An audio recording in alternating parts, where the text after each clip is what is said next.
ഞങ്ങളുടെ സിനിമ ചെയ്ത ഒരു നിർമ്മാതാവ്, അതായത് ഞങ്ങളുടെ സിനിമ എന്ന് ഞാൻ പറഞ്ഞത് ഇദ്ദേഹത്തിൻ്റെ സിനിമയും വിഷ്ണുവിൻ്റെ സിനിമയും ഞാൻ എഴുതിയ സിനിമ, ഞങ്ങളുടെ ലാസ്റ്റ് സിനിമ സുമതിയുളവ് നിർമ്മിച്ച നിർമ്മാതാവിൻ്റെ ഒരു വീഡിയോ, അദ്ദേഹത്തിൻ്റെ അവസ്ഥ വളരെ മോശമാണ്, അദ്ദേഹം ആത്മഹത്യ ചെയ്യാൻ പോവാണ് എന്ന് പറയുന്നൊരു വീഡിയോ സോഷ്യൽ മീഡിയയിൽ എത്തുകയും, അത് നിങ്ങൾ പറയുന്ന പോലെ 3 ദിവസം മുന്നേ വന്നൊരു വീഡിയോ അല്ല, അത് അദ്ദേഹവും പറയുന്നുണ്ട്. 2 ആഴ്ച മുന്നേ വന്ന ആ വീഡിയോ, ഒരു രാത്രിയിൽ ആ വീഡിയോ അദ്ദേഹം ഇൻസ്റ്റാഗ്രാമിൽ അബദ്ധത്തിൽ പോസ്റ്റ് ആവുകയും പെട്ടെന്ന് അത് ഡിലീറ്റ് ചെയ്യുകയും ആ ഇൻസ്റ്റാഗ്രാം പോസ്റ്റ് ത്രെഡിൽ പിന്നീട് കിടക്കുകയും ആരോ അത് സ്ക്രീൻ റെക്കോർഡ് ചെയ്ത് ഷെയർ ചെയ്ത് ആ ദിവസങ്ങളിൽ കുറച്ച് ഗ്രൂപ്പുകളൊക്കെ വന്നിരുന്നു. ഈ വീഡിയോ വന്നതിൻ്റെ അറിഞ്ഞ അന്ന് രാവിലെ തന്നെ അദ്ദേഹത്തെ ഞാൻ വിളിക്കുകയും അദ്ദേഹത്തിൻ്റെ കൂടെ വർക്ക് ചെയ്യുന്ന ഈ പറയുന്ന അദ്ദേഹത്തിൻ്റെ സ്റ്റാഫ് മെമ്പേഴ്സിനെ വിളിച്ച് സംസാരിക്കുകയും അദ്ദേഹത്തിന് ഞാൻ മെസ്സേജ് അയക്കുകയും അതിനുശേഷവും അദ്ദേഹം എനിക്ക് റിപ്ലൈ ഇട്ട് ഞങ്ങൾ തമ്മിൽ കോൺവെർസേഷൻ ഉണ്ടായിരുന്നു. ഒരു അബദ്ധം പറ്റിപ്പോയതാണെന്ന് അദ്ദേഹം തന്നെ അത് പറയുകയുണ്ടായിരുന്നു. അതിനുശേഷം ഒരു 2 ദിവസം മുന്നേ ആ വീഡിയോ സോഷ്യൽ മീഡിയയിലേക്ക് എത്തുകയും അത് പിന്നീട് കേരളം എന്നല്ല, എനിക്ക് തോന്നുന്നു മലയാളം വായിക്കാൻ അറിയാവുന്ന ലോകം മുഴുവനുള്ള ആളുകൾ അത് കാണുകയും ഷെയർ ചെയ്യുകയും സെലിബ്രേറ്റ് ചെയ്യുകയും ഇന്ന് ഇവിടുത്തെ ഒരു മുഖ്യധാര പത്രത്തിൽ വാർത്തയായി വരെ എത്തിയിട്ടുണ്ട്. അപ്പോൾ അതിൽ ഞങ്ങളുടെ പേരുണ്ട്, ഇദ്ദേഹത്തിൻ്റെ പേരുണ്ട്, ഇദ്ദേഹത്തിൻ്റെ അവസ്ഥ പറയുന്നുണ്ട്. പക്ഷെ ഇതിൻ്റെ ഒരു സത്യാവസ്ഥ എന്താണ് എന്ന് ഞങ്ങൾക്ക് പറയാനുള്ളത് കേട്ടതിന് ശേഷമല്ല ഈ വാർത്തകളൊന്നും പുറത്തു വന്നിരിക്കുന്നത്. നമ്മളൊരു സിനിമ ചെയ്യുമ്പോൾ ഞങ്ങൾക്കറിയാം, ഞങ്ങളൊരു സിനിമ ചെയ്യുമ്പോൾ അതിൻ്റെ PR ചെയ്യാൻ വേണ്ടി നിങ്ങൾ പല ആളുകളും ഞങ്ങൾ കോൺടാക്ട് ചെയ്യാറുണ്ട്. നിങ്ങൾ ഈ ഓൺലൈൻ പ്രൊമോഷൻ ചെയ്യുന്ന ടീമുകൾ അല്ലെങ്കിൽ PR ചെയ്യുന്ന ടീമുകൾ ചോദിക്കുന്ന പൈസ തന്നിട്ടാണ് ഞങ്ങൾ ഇത്ര നമ്പേഴ്സ് ഓഫ് കാർഡുകൾ പോലും ഞങ്ങൾക്ക് ഒരു സിനിമയുടെ പ്രൊമോഷൻ തരുന്നത്. അതേ PR ടീം കഴിഞ്ഞ 2 ദിവസമായിട്ട് എടുക്കുന്ന നല്ല ജോലി സോഷ്യൽ മീഡിയ ഞങ്ങൾ കാണുന്നുണ്ട്. അതിൽ ഇന്നത്തെ ഏറ്റവും ലേറ്റസ്റ്റ് വാർത്ത ഞാൻ കണ്ടു, മാളിയപ്പുറം ഉണ്ണിമൂന്നനാണ് സംവിധാനം ചെയ്തത്. സത്യം പറഞ്ഞാൽ 2 ദിവസമായിട്ട് ഇത് കണ്ട് വളരെ ഷോക്കായിട്ടിരിക്കുന്ന ആളാണ് ഞാൻ. കാരണം ഉണ്ണിമൂന്നന്റെ വിജയിച്ച ചിത്രങ്ങളൊക്കെ അദ്ദേഹം സംവിധാനം ചെയ്യുകയും പരാജയപ്പെട്ട ചിത്രങ്ങൾക്കൊക്കെ വേറെ സംവിധാനമാകുന്ന ഒരു ട്രെൻഡ് എന്താണെന്ന് എനിക്കറിയില്ല. അതിനെപ്പറ്റി സംസാരിക്കാം. അതിനു മുന്നേ ഈ വിഷയം, മുരളിച്ചാറിന്റെ വിഷയം, ഈ വീഡിയോ വന്നു, അദ്ദേഹത്തിന് ഈ സിനിമ നഷ്ടമാണെന്ന് പറയുന്നു, അദ്ദേഹം ഒരു കണക്ക് പറയുന്നു, അദ്ദേഹം 22 കോടി രൂപയോളം എന്നൊക്കെ പറയുന്നുണ്ട്. ഇപ്പം ഈ സിനിമ എന്ന് പറയുന്ന വ്യവസായം ഒരു സംവിധായകനോ ഒരു റൈറ്ററോ വിചാരിച്ചാൽ മാത്രം കൂട്ടുന്ന ഒരു ബഡ്ജറ്റ് അല്ല സിനിമ വ്യവസായം എന്ന് പറയുന്നത്. അതിൽ വർക്കെടുക്കുന്ന ഒരുപാട് പേരുണ്ട്. അതിലൊരു പ്രൊഡക്ഷൻ കൺട്രോളറുണ്ട്, പ്രൊഡ്യൂസർ സൈഡിൽ നിന്നുള്ള ആളുകളുണ്ട്, ഒരു പ്രൊഡ്യൂസറുണ്ട്, ഇതൊക്കെ കൃത്യമായി ഓഡിറ്റ് ചെയ്യുന്നൊരു ഓഡിറ്ററുണ്ട്. അപ്പോൾ ഒരു സിനിമ 22 കോടിയായി എന്ന് അദ്ദേഹത്തിന്റെ അക്കൗണ്ട് വഴി 22 കോടി രൂപ പോയി എന്ന് പറയുമ്പോൾ അത് ഞങ്ങൾ ചെയ്തൊരു സിനിമയ്ക്ക് 22 കോടി ആയി എന്ന് പറയുമ്പോൾ അതിന് കൃത്യമായ ബഡ്ജറ്റ് ജനങ്ങളിലേക്ക് എത്തിക്കുക എന്നൊരു ഉത്തരവാദിത്വം ഞങ്ങൾക്കുണ്ട്. ഈ സിനിമ എങ്ങനെ സംഭവിച്ചു എന്നത് പറഞ്ഞു തുടങ്ങിയാൽ മാത്രമേ അതിലേക്ക് എത്താൻ പറ്റത്തുള്ളൂ. മാളിയപ്പുറം എന്നൊരു സിനിമ നിങ്ങളൊക്കെ കണ്ടതാണ്. ആ സിനിമ വിജയിച്ച സിനിമയാണ്. ആ സിനിമയ്ക്ക് ശേഷം ഞങ്ങൾ ഒരുമിക്കുന്ന ഒരു സിനിമയുടെ ബിസിനസ് വാല്യൂ കണ്ടിട്ടാണ് ഈ നിർമ്മാതാവ് ഞങ്ങളിലേക്ക് എത്തുന്നത്. അത് എത്തുന്ന രീതിയും ഇദ്ദേഹത്തിന്റെ സിനിമയായ നദികളിൽ സുന്ദരി യമുനയുടെ പ്രിവ്യൂ ഷോ കൊച്ചിയിൽ നടക്കുമ്പോൾ മുരളിച്ചേട്ടൻ ഞങ്ങൾ അത് ഇൻവൈറ്റ് ചെയ്തിരുന്നു. ഞാനും വിഷ്ണു ആ പടം കാണാൻ പോയി. പടം കണ്ട് ഇറങ്ങി വന്ന് ചേട്ടാ പടം നന്നായിട്ടുണ്ട്, ഉറപ്പായിട്ട് ഇത് വർക്കാവും എന്ന് പറയുന്ന സമയത്ത് അദ്ദേഹം പറഞ്ഞു അടുത്ത സിനിമ നമുക്ക് ചെയ്താലോ എന്ന് ചോദിക്കുമ്പോൾ ഞങ്ങൾ രണ്ടൊരു സിനിമ പ്ലാൻ ചെയ്യുന്നുണ്ട്. ഞങ്ങൾ മലയാളം അല്ലാതെ മറ്റൊരു ലാംഗ്വേജിലേക്ക് ട്രൈ ചെയ്യുന്ന സമയമായിരുന്നു. അപ്പൊ ഇവിടെ ഒരു സിനിമയും കൂടെ ചെയ്യണം എന്ന ആഗ്രഹത്തിൽ നിൽക്കുന്ന സമയത്താണ് എന്നാൽ പോലെ പടം ചെയ്യാം. അന്ന് മുരളിച്ചേട്ടനെ പറ്റിയുള്ള ഞങ്ങളുടെ ധാരണ, വെള്ളം എന്നൊരു സിനിമ നമ്മളെല്ലാം കണ്ടിട്ടുണ്ട്, അദ്ദേഹത്തെ ലൈഫ് നമ്മൾ കണ്ടിട്ടുണ്ട്, സക്സസ് ആയ ഒരു ബിസിനസ്മാൻ നമ്മൾ കണ്ടിട്ടുണ്ട്. വളരെ ചിരിച്ചുകൊണ്ട് വളരെ പോസിറ്റീവായിട്ട് ഒരു പ്രൊഡ്യൂസർ നമ്മൾ പടം ചെയ്യുന്നു എന്ന് പറഞ്ഞ് നിൽക്കുമ്പോൾ ഞങ്ങൾ അദ്ദേഹത്തെ വിളിച്ചിട്ട് നമുക്ക് ചെയ്യാം ചേട്ടാ, ഞാൻ വിജീഷിനെ വിളിച്ചിട്ടാണ് അദ്ദേഹത്തിന്റെ നമ്പർ വാങ്ങിക്കുന്നത്, ചേട്ടാ നമുക്ക് പടം ചെയ്യാം എന്ന് പറഞ്ഞിട്ട് ഞാനും വിഷ്ണു അദ്ദേഹത്തിന്റെ ഫ്ലാറ്റിൽ പോവുകയും ഞങ്ങളൊരു കഥ പറയുകയും ചെയ്തു.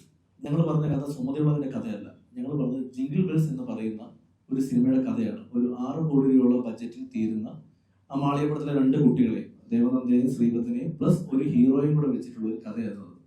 ആ കഥ കേട്ടു, അദ്ദേഹം ഇഷ്ടപ്പെട്ട് നെക്സ്റ്റ് ഡേ അദ്ദേഹം എനിക്കും വിഷ്ണുവിനും അഡ്വാൻസ് തന്നു. ഞങ്ങൾക്ക് 2 പേർക്കും 5 ലക്ഷം രൂപ വീതം അഡ്വാൻസ് തന്നു. നമ്മൾ ഈ പടം ചെയ്യുന്നു എന്ന് പറയുന്നു. ബാക്കി എല്ലാ ആളുകളെയും നമ്മൾ കോർഡിനേറ്റ് ചെയ്യുന്നു. ഇതിന്റെ സ്ക്രിപ്റ്റ് ലോക്ക് ചെയ്യുന്നു. മൂകാംബികയിൽ പോയി ആ സ്ക്രിപ്റ്റ് പൂജിച്ചതിന്റെ പോസ്റ്റുകളൊക്കെ അദ്ദേഹത്തിന്റെ ഫേസ്ബുക്കിലും എന്റെ ഫേസ്ബുക്കിലും വിഷ്ണുവിന്റെ ഫേസ്ബുക്കിലുണ്ട്. അതിനുശേഷം ഞങ്ങൾ തിരിച്ചു വരുന്നു. ആ സമയത്ത് സിനിമയുടെ മൊത്തത്തിലുള്ള സക്സസ് ഫോർമുലാസ് ഒന്ന് മാറി തുടങ്ങിയ സമയമായിരുന്നു. അതൊരു ത്രില്ലർ സിനിമയായിരുന്നു, ഒരു ത്രില്ലർ മൂഡിലുള്ള സിനിമയായിരുന്നു. അപ്പൊ അതാണോ ചെയ്യേണ്ടത് എന്നൊരു ഡൗട്ടിന്റെ പുറത്താണ് ഞങ്ങൾ ആ സമയത്ത് അദ്ദേഹത്തിന് ഫണ്ടില്ല. ഇദ്ദേഹം എന്നെയും വിഷ്ണുവിനെയും അന്ന് ആ സിനിമയുടെ പ്രൊഡക്ഷൻ കൺട്രോളറായ സഞ്ജയ് പടിയൂരിനെയും കൊണ്ട് ദുബായിൽ പോവുകയും വിഷ്ണുവിന്റെ അമ്മയടക്കമുള്ള ആളുകൾ കണക്ട് ചെയ്ത് കൊടുത്ത കുറെ ഇൻവെസ്റ്റേഴ്സിനെ ഞങ്ങൾ ഒരുമിച്ച് പോയി, ഇദ്ദേഹവും ഞങ്ങൾ ഒരുമിച്ച് പോയി കാണുകയും ഇദ്ദേഹത്തിന് വേണ്ടി ഈ സിനിമ ചെയ്യാൻ പൈസ വേണമെന്ന് പറഞ്ഞു. അപ്പൊ പുള്ളി അന്നൊക്കെ ഞങ്ങളോട് പറയുന്നത് പുള്ളിയുടെ ഒരു ബിസിനസ് ഒരു പേയ്മെന്റ് വരാനുണ്ട്, അത് ഓസ്ട്രേലിയയിൽ നിന്നും US നിന്നും വരാനുള്ള പേയ്മെന്റ് ആണ്, അത് വന്നു കഴിഞ്ഞാൽ എനിക്കിതൊന്നും ആവശ്യമില്ല. വളരെ ജെനുവിനായിട്ട് ഞങ്ങളുടെ കൂടെ നിൽക്കുന്ന ഒരു പ്രൊഡ്യൂസറിനെ സപ്പോർട്ട് ചെയ്യാൻ വേണ്ടി ഞങ്ങൾ തന്നെ ആ പടത്തിന് ഇൻവെസ്റ്റേഴ്സിനെ കാണാൻ അദ്ദേഹത്തിന്റെ കെയർ ഓഫിലുള്ള കുറെ ഇൻവെസ്റ്റേഴ്സിനെ അദ്ദേഹം ഞങ്ങളെ കൊണ്ടിരുത്തി ഇവർ മാളികപ്പുറത്തിന്റെ ക്രിയേറ്റീവ് പീപ്പിൾ ആണെന്ന് പറയുകയും അവരെ ഹെൽപ്പ് ചെയ്യാന്നൊക്കെ പറയുമ്പോഴും ആ സിനിമ അല്ല ചെയ്യേണ്ട എന്നൊരു തോന്നലേക്കാണ് ഞങ്ങൾ നിന്നത്. ആ സമയത്താണ് ഒരു ദിവസം ഈ മുരളിച്ചേട്ടനോട് ഞാനാണ് പറയുന്നത്, മുരളിച്ചേട്ടാ 2019 ഞങ്ങള് ചെയ്യാവുന്ന സിനിമയാണ് മാളികപ്പുറത്തിന് മുന്നേ സുമതി വളവ് എന്നൊരു സിനിമ. അതൊരു യഥാർത്ഥ സ്ഥലത്തെ ബേസ് ചെയ്തിട്ടുള്ള ഒരു ഹൊറർ സിനിമയാണ്. 2019 ആ സിനിമ അർജുൻ കേട്ടിരുന്നു. പക്ഷെ ആ 2019 അർജുനെ വെച്ചിട്ട് ആ സിനിമ ചെയ്യാൻ പ്രൊഡ്യൂസേഴ്സ് വന്നു. കാരണം അന്നൊരു ബിസിനസ് ബാഗൊന്നും അർജുൻ അത്രയില്ല, അതൊരു വലിയ അത്യാവശ്യം ബഡ്ജറ്റ് ആവുന്ന ഒരു സിനിമയാണെന്ന് പറയുമ്പോൾ പുള്ളി പറഞ്ഞു, ഞാൻ എൻ്റെ കയ്യിൽ ഒരു 3.5-4 കോടി രൂപയുണ്ട്, ഇത് വെച്ച് നമുക്ക് സ്റ്റാർട്ട് ചെയ്താൽ. അപ്പൊ ഞാൻ പറഞ്ഞു, ചേട്ടാ എന്തായാലും ആ സിനിമ അന്ന് സ്ക്രിപ്റ്റ് ഫൈനലല്ല, ചേട്ടാ എന്തായാലും ആ സിനിമ 10 കോടി അടുത്തെങ്കിലും വരും എന്ന് ഞാൻ പറഞ്ഞത്. അപ്പൊ പുള്ളി പറഞ്ഞു നമുക്കത് നോക്കാം എന്ന് പറഞ്ഞിട്ട് പുള്ളി കഥ കേൾക്കുന്നു. കഥ കേട്ടപ്പോൾ പുള്ളി എക്സൈറ്റ് ആയിട്ടാണ് നമ്മൾ ഈ പടം ചെയ്യുന്നു എന്ന് പറയുന്നു. അപ്പം ഞങ്ങൾ തീരുമാനിച്ചു എന്നാൽ സുമതി വളവ് ചെയ്യാം എന്ന് പറയുന്നു. ഞങ്ങള് ഈ ഷൂട്ട് തുടങ്ങുന്നതിന്റെ ഒരു 6-7 മാസം മുന്നേ കൊച്ചിയിൽ ഒരു വലിയ ഫംഗ്ഷൻ വെച്ചിരുന്നു, ഒരു ലോഞ്ച്. നിങ്ങൾ അവർക്ക് എല്ലാവരും വന്ന ലോഞ്ച് IMA ഹോളിൽ. ആ ലോഞ്ച് എന്ന് വെച്ചത് പോലും അദ്ദേഹത്തിന് ഇങ്ങനെ ഒരു പ്രൊജക്ട് വരുന്നുണ്ടെന്ന് പബ്ലിക്കിനെ അറിയിക്കണമെന്നും അതുവഴി അദ്ദേഹത്തിന് ഇൻവെസ്റ്റേഴ്സിനെ കിട്ടുമെന്നും പറഞ്ഞിട്ട് തന്നെയാണ് അന്ന് ആ ലോഞ്ച് വെച്ചത്. ആ ലോഞ്ചിൽ പോലും ഞാനും വിഷ്ണുവും അടക്കമുള്ള എല്ലാവരും സംസാരിച്ചിട്ടുണ്ടായിരുന്നു, ഇതൊരു വലിയ ബഡ്ജറ്റിൽ ഒരുങ്ങുന്ന സിനിമയാണ്, അർജുൻ അശോകന്റെ കരിയറിൽ തന്നെ ഏറ്റവും ബഡ്ജറ്റിൽ ഒരുങ്ങുന്ന സിനിമയാണ്, ഒരു നമ്പർ ഓഫ് ഡേയ്സ് പോലും അധികമാവുന്ന ഒരു സിനിമയാണെന്ന് പറഞ്ഞതിന് ശേഷം ഒരു 6 മാസത്തോളം ഇതിന്റെ പ്രീ പ്രൊഡക്ഷനും കാര്യങ്ങളും ഒക്കെ മുന്നോട്ട് പോകുന്നു. ഈ സിനിമ തീരുമാനിക്കുന്നു, ഇത് ബാക്കി ആർട്ടിസ്റ്റുകളൊക്കെ തീരുമാനിക്കുന്നു. ആ സമയത്താണ് ഒരു ഷൂട്ടിംഗ് തുടങ്ങാൻ കുറച്ച് ദിവസങ്ങൾ മുന്നേ അദ്ദേഹം പറയുന്നത് എന്റെ അക്കൗണ്ടിൽ 25 ലക്ഷം രൂപ പൈസ ഉള്ളതെന്ന് പറയുന്നു.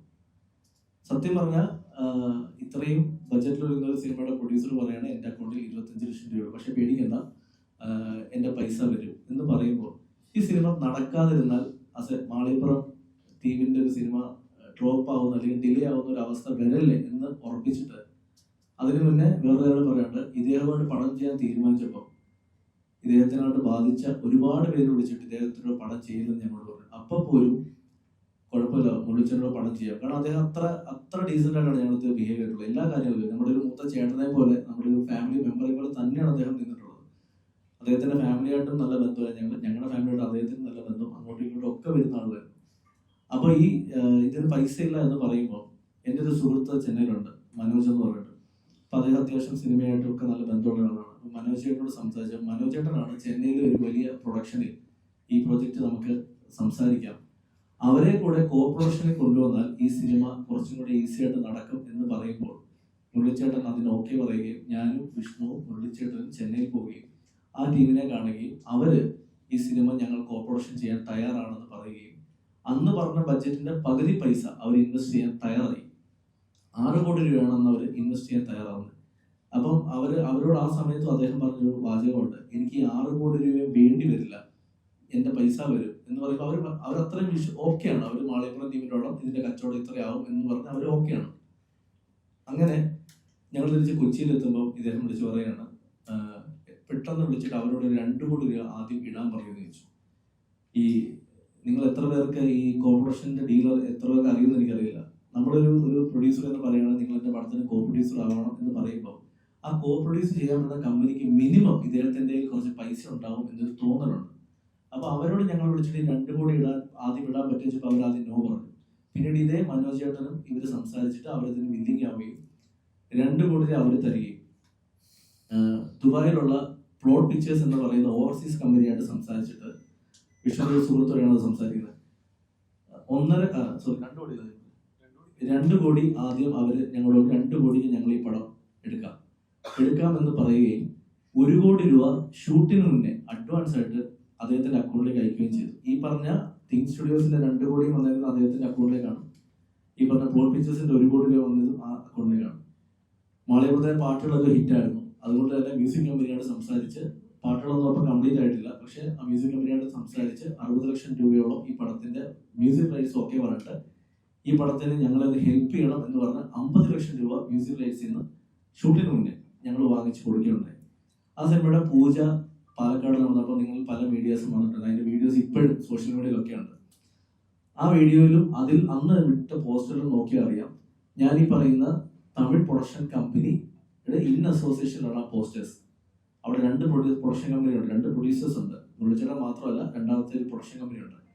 അന്ന് ആ വേദിയിൽ ഞങ്ങൾ സംസാരിച്ചപ്പോൾ മീഡിയക്കാരുടെ മുന്നിൽ ഞാൻ പറഞ്ഞ വീഡിയോ ഇന്നും സോഷ്യൽ മീഡിയയിലുണ്ട്. ഇതൊരു വലിയ സിനിമയാണ്, പറഞ്ഞ ബഡ്ജറ്റിൽ തീരുമെന്ന് പോലും അറിയില്ല, 90 ദിവസത്തിനടുത്ത് ഷൂട്ട് വരുന്ന ഒരു സിനിമ, ഏകദേശം 15 കോടിക്ക് 20 കോടിക്ക് അകത്ത് ആവാം എന്ന് ഞാൻ പറഞ്ഞൊരു സ്റ്റേറ്റ്മെന്റ് ഉണ്ട് അവിടെ.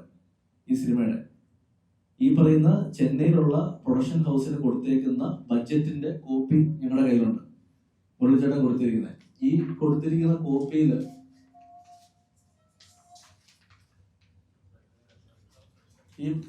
കോപ്പിയിൽ ഈ സിനിമയുടെ ബഡ്ജറ്റാണ് ഈ കൊടുത്തിരിക്കുന്നത്. 85 ദിവസം ഷൂട്ട്, 27 ലൊക്കേഷൻ, 5 പാട്ട്, 3 ആക്ഷൻ ബ്ലോക്ക്, 14 കോടി ബഡ്ജറ്റ്. ഇത് അദ്ദേഹം കൊടുത്തിരിക്കുന്നതാണ്. ഇന്ന് രാവിലെ ഞാൻ വേറെ കാര്യം പറഞ്ഞു, അദ്ദേഹം പ്രൊഡ്യൂസർ അസോസിയേഷൻ കൊടുത്തിരിക്കുന്ന ഒരു കണക്കിൽ ഇത് 7 കോടിയുടെ ബഡ്ജറ്റാണെന്ന് കൊടുത്തിട്ടുണ്ടെന്നുള്ളത്. അങ്ങനെയാണെങ്കിൽ ഈ കോർപ്പറേറ്റ് കമ്പനി ഇദ്ദേഹത്തിനെതിരെ ഫോർജറിക്ക് കേസ് കൊടുക്കുകയും ബഡ്ജറ്റ് കൂട്ടിക്കാണിച്ച് പൈസ വാങ്ങിച്ചതിനെതിരെ കേസ് എടുക്കണം. കാരണം ഈ ബഡ്ജറ്റ് അല്ല ഈ പടത്തിനെങ്കിൽ അദ്ദേഹം എന്തിനാണ് 14 കോടി രൂപ ബഡ്ജറ്റ് ഒരു സിനിമ എന്ന് പറഞ്ഞ് മറ്റൊരു കമ്പനിയെ ചീറ്റ് ചെയ്ത് ഈ പടത്തിലേക്ക് കൊണ്ടുവന്നത്. ഇനി അടുത്തത് സിനിമ തുടങ്ങി, സിനിമ സ്റ്റാർട്ട് ചെയ്ത് ആദ്യത്തെ ബാറ്റ കഴിയുന്നു. ഈ 2 കോടി പ്ലസ് 1 50, 3000 രൂപയിലാണ് ഈ പടം ഓടിക്കൊണ്ടിരിക്കുന്നത്. ആദ്യത്തെ ബാറ്റ കഴിഞ്ഞപ്പോൾ ഇദ്ദേഹം പറഞ്ഞു, പൈസ തീർന്നു, ഇനി നമുക്ക് അടുത്ത പൈസ റെഡിയാക്കണമെന്ന് പറഞ്ഞു. അപ്പൊ ഞങ്ങൾ അപ്പോഴും ചോദിക്കും, ചേട്ടന്റെ ഒരു ബിസിനസ് ഡീൽ വരാനില്ലേ, അത് ലേറ്റ് ആവും, എന്താ ചെയ്യുക എന്ന് ചോദിക്കുമ്പോൾ ഇതേ ചെന്നൈയിലുള്ള പ്രൊഡ്യൂസേഴ്സിനെ വിളിച്ചിട്ട് 2 കോടിയും കൂടെ വേണമെന്ന് പറയുന്നു. അവർ ഓഫർ ചെയ്ത 6 കോടിയിൽ വീണ്ടും 2 കോടി ചോദിക്കുന്നു, 4 കോടി തരുന്നു. 20 ദിവസം കഴിയുമ്പോൾ വീണ്ടും അവരോട് 2 കോടി വാങ്ങിച്ചിട്ട് 6 കോടി രൂപ GST കട്ട് ചെയ്തുള്ള 6 കോടി രൂപ അവർ കൊടുക്കുകയാണ്. അന്നേരം അവർ ഞങ്ങളോട് ചോദിച്ചൊരു ചോദ്യമുണ്ട്, then why there is another producer എന്ന് ചോദിച്ചു.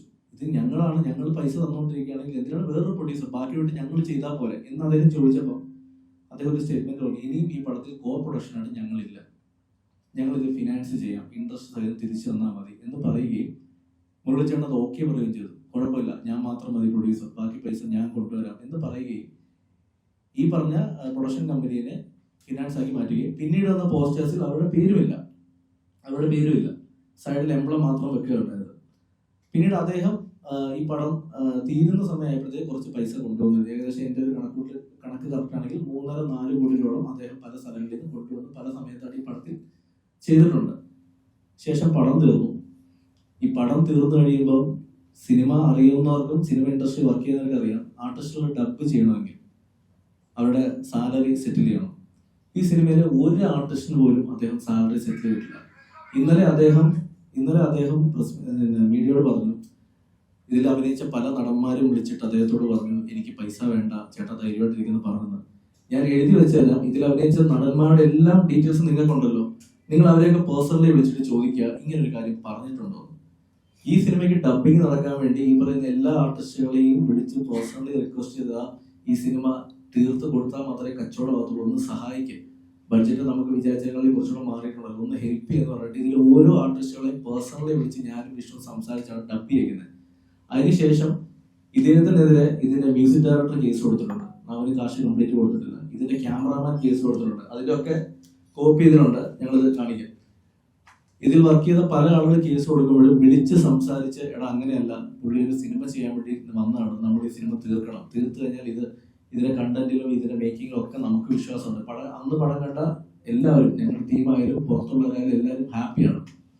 അങ്ങനെ ഈ റിലീസ് അടുപ്പിക്കുമ്പോൾ ഈ ചെന്നൈയിലുള്ള ടീമിനെ, ചെന്നൈയിലുള്ള പ്രൊഡക്ഷൻ ഹൗസിനെ സെറ്റിൽ ചെയ്യാതെ ഈ പടം ഇറക്കാൻ പറ്റില്ല. ഏകദേശം 6 കോടി പലിശ അടക്കം 6,85,00,000 രൂപ സെറ്റിൽ ചെയ്താൽ മാത്രമേ ഈ സിനിമ ഇറങ്ങുമെന്നൊരു അവസ്ഥ ഉണ്ടായപ്പോൾ ഇദ്ദേഹത്തെ കൊണ്ട് ഒന്നും ചെയ്യാൻ പറ്റില്ല എന്ന് മനസ്സിലായൊരു മൊമെന്റിലാണ് ഞാൻ ആ സമയം അടുത്ത സിനിമ ഗോകുലമായിട്ട് അനൗൺസ് ചെയ്തത്. ഗോകുലമായിട്ട് ചെയ്യാൻ റെഡിയായിരുന്നു.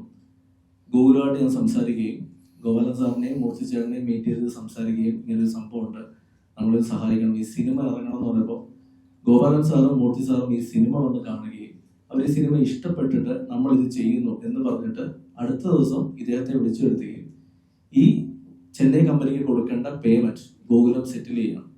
സെറ്റിൽ ചെയ്ത് കഴിഞ്ഞിട്ടും ഈ സിനിമ ഇറക്കണമെങ്കിൽ കുറച്ച് കടമ്പകളുണ്ട്. ഫൈനൽ ഔട്ട് അടിക്കണം, ബാക്കിയുള്ള സെറ്റിൽമെന്റ് ചെയ്യണം, സ്റ്റുഡിയോ റെന്റ് കൊടുക്കണം. ഇതെല്ലാം ഗോകുലത്തിന്റെ സൈഡിൽ നിന്നാണ് പോയിരിക്കുന്നത്.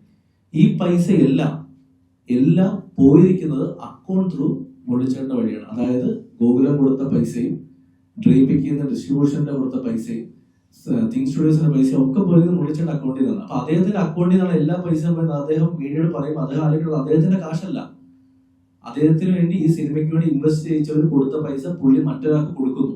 അത് എല്ലാം അദ്ദേഹം ഇന്നലെ ഒരു പേപ്പർ അദ്ദേഹം വീഡിയോയുടെ മുന്നിൽ കാണിച്ചിരുന്നു. ഇതിന്റെ ടോട്ടൽ ബഡ്ജറ്റ് എന്ന് പറഞ്ഞിട്ട് ഞങ്ങൾ സൈൻ ചെയ്ത് കൊടുക്കുന്ന ഒരു സാധനം. അതിൽ തന്നെ ഈ സിനിമയുടെ ടോട്ടൽ ഇൻകം, അതായത് ബിസിനസ്, ഞാൻ കളക്ഷൻ അല്ല പറഞ്ഞത്, പ്രൊഡ്യൂസർ ഷെയറും ബാക്കി ബിസിനസ് എല്ലാം കഴിഞ്ഞ് ഇൻകം 15 കോടി രൂപയാണ് അദ്ദേഹം കാണിച്ചിരുന്നത്. 15 കോടി കളക്ഷൻ വന്ന് അദ്ദേഹം തന്നെ സമ്മതിച്ചിട്ടുണ്ട്. പ്ലസ് അദ്ദേഹം അതിനോട് ആഡ് ചെയ്ത കുറച്ച് പോയിന്റുകളുണ്ട്. അദ്ദേഹത്തിന്റെ കുറെ ഇൻട്രസ്റ്റ് കണക്കുകൾ, അദ്ദേഹത്തിന്റെ പേഴ്സണൽ ചെലവുകൾ, അദ്ദേഹം ആരുടെയൊക്കെ അടുത്തൊന്ന് പൈസ വാങ്ങിച്ചതിന്റെ എക്സ്പെൻസുകളൊക്കെ അദ്ദേഹം ഇട്ടിട്ടുണ്ട്. ഇതിലൂടെ കൂട്ടി 22 കോടി എന്ന് പറയുന്നു. ഞാൻ പറയുന്നത് ഓപ്പൺ ആയിട്ട് ഞാൻ പറയുന്നത് ഇതൊരു പബ്ലിക് ഓഡിറ്റിങ്ങിന് വിധേയമായിരിക്കും. ഈ സിനിമയ്ക്ക് ചെലവായ പൈസ ഒരു പബ്ലിക് ഓഡിറ്റിങ്ങിന് വിധേയമായിരിക്കും. ഞങ്ങൾ റെഡിയാണ്. ഇവിടെ അസോസിയേഷൻ ഉണ്ട്, ഇവിടെ നിങ്ങൾ മീഡിയ ഉണ്ട്, ജനങ്ങളുണ്ട്. കഴിഞ്ഞ 3 വർഷത്തെ എന്റെ അക്കൗണ്ട് ബാലൻസും വിഷ്ണുവിന്റെ അക്കൗണ്ട് ബാലൻസും ഇദ്ദേഹത്തിന്റെ അക്കൗണ്ട് ബാലൻസും വേണം ഞങ്ങൾ ബാങ്ക് സ്റ്റേറ്റ്മെന്റ്സ് തരാം. ഇപ്പോഴും ഈ 6 പടം ചെയ്തിട്ടും എങ്ങനെ ജീവിക്കുന്നുള്ള എനിക്കറിയാം. കാര്യം പുറത്തുനിന്ന് നോക്കുമ്പോൾ ഞങ്ങളുടെ കഷ്ടപ്പാട് ഞങ്ങൾക്കുണ്ട്. ഈ സിനിമയ്ക്ക് ഇന്നലെ അദ്ദേഹം പറഞ്ഞു എനിക്ക് 25 കോടി രൂപ 25 ലക്ഷം രൂപ ഇനി അതിന് അടുത്ത് പറയുന്നുണ്ട് 25 ലക്ഷം രൂപ എനിക്ക് തന്നു എന്ന് പറഞ്ഞു.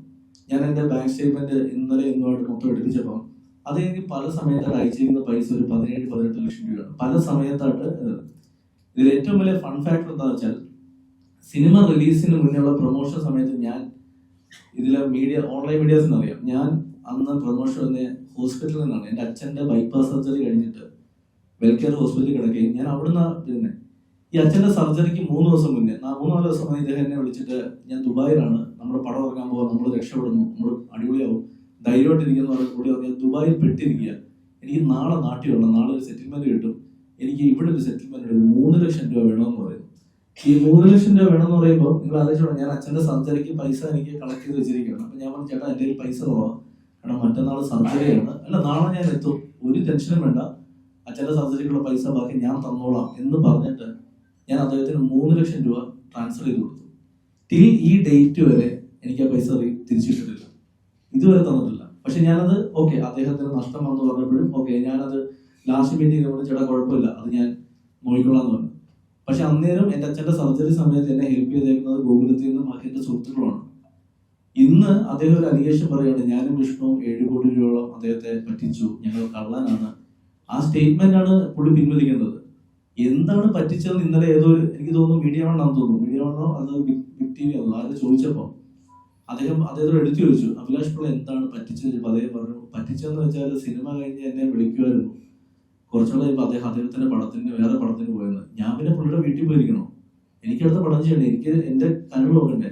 ഇനിയും അടുത്ത കാര്യം, സുമതി വളവ് എന്നൊരു സിനിമ ഓക്കെ, ലാഭവും നഷ്ടവും അവിടെ നിൽക്കട്ടെ, നഷ്ടമാണെന്ന് വെച്ചു.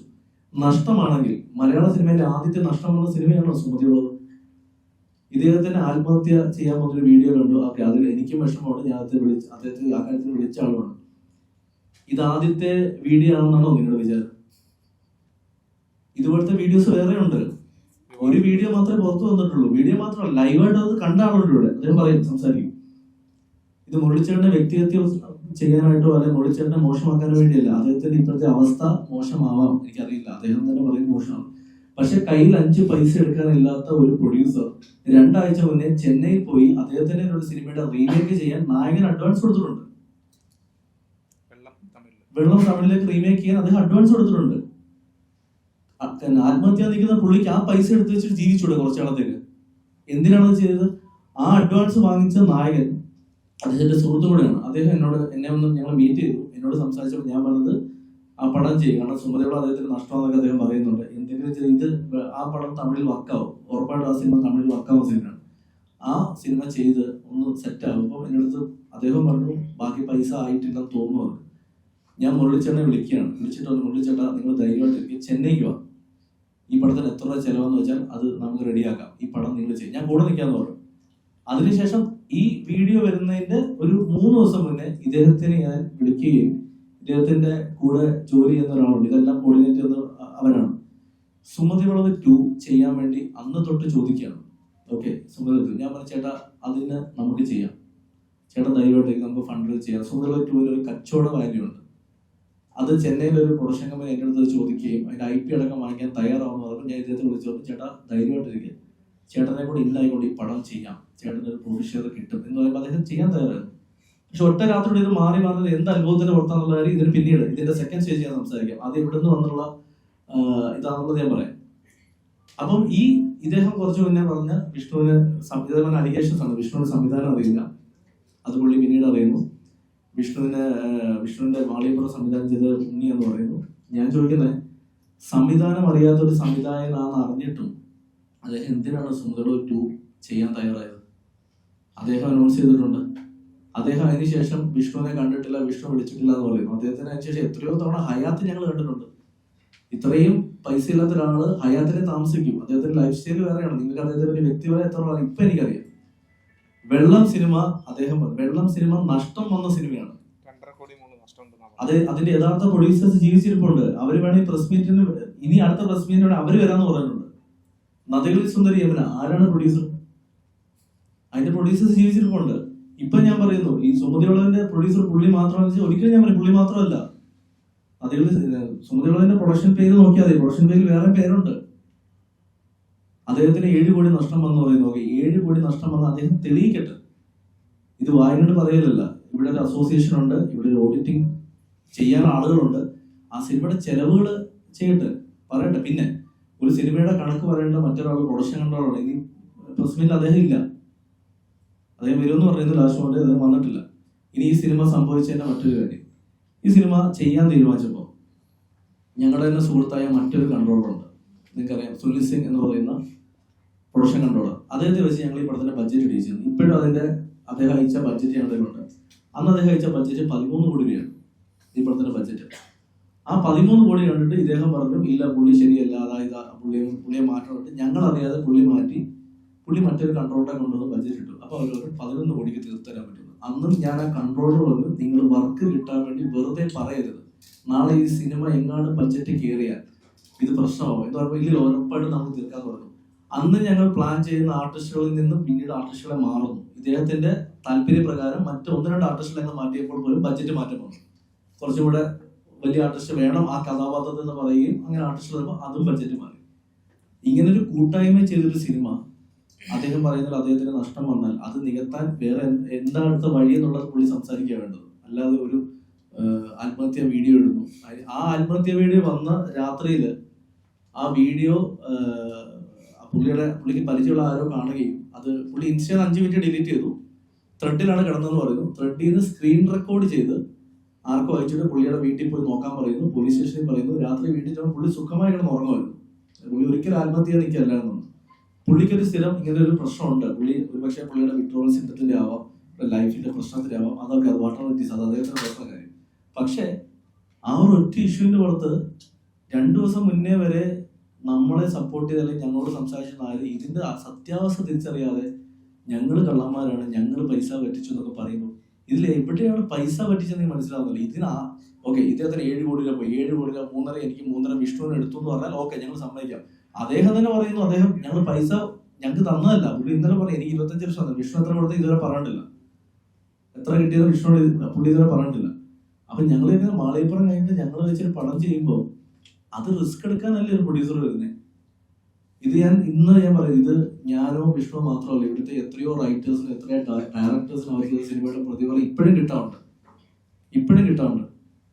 ഈ സിനിമ ലാഭമായാൽ ഇതൊന്നും ഞങ്ങൾക്കല്ലല്ലോ. ഈ സിനിമ പുള്ളി ആദ്യം തൊട്ട് ചോദിക്കുന്ന ചോദ്യമുണ്ട്, അതായത് മാളികപ്പുറം 100 കോടിയല്ലേ, അപ്പം ഈ പടം 100 കോടി കിട്ടില്ലേ എന്ന് പറയുമ്പോൾ സ്വാഭാവികമായിട്ട് ഞങ്ങൾ എന്താ പറയുന്നത്, ചേട്ടാ പടം വിജയിക്കും, നമ്മുടെ കോൺഫിഡൻസ് ആണ് പറയുന്നത്. പുള്ളി അതാണ് ഹൈലൈറ്റ് ചെയ്തത്. പുള്ളിയുടെ വിഷമം പുള്ളിക്ക് ഈ പടത്തിന് 100 കോടി വന്നില്ല എന്നുള്ളതാണ്. 100 കോടി എല്ലാ പടം 100 കോടി അടിക്കാനുള്ള കഴിവുണ്ടായിരുന്നെങ്കിൽ ഇവരെല്ലാ സിനിമ അടിക്കില്ലേ. 3-ാം ദിവസം ഞങ്ങളും പെടുത്തില്ലേ 100 കോടി കളക്ഷൻ കിട്ടിയെന്ന് പറഞ്ഞിട്ട് ഞങ്ങളും പെടുത്തില്ല എല്ലാ പടത്തിലും.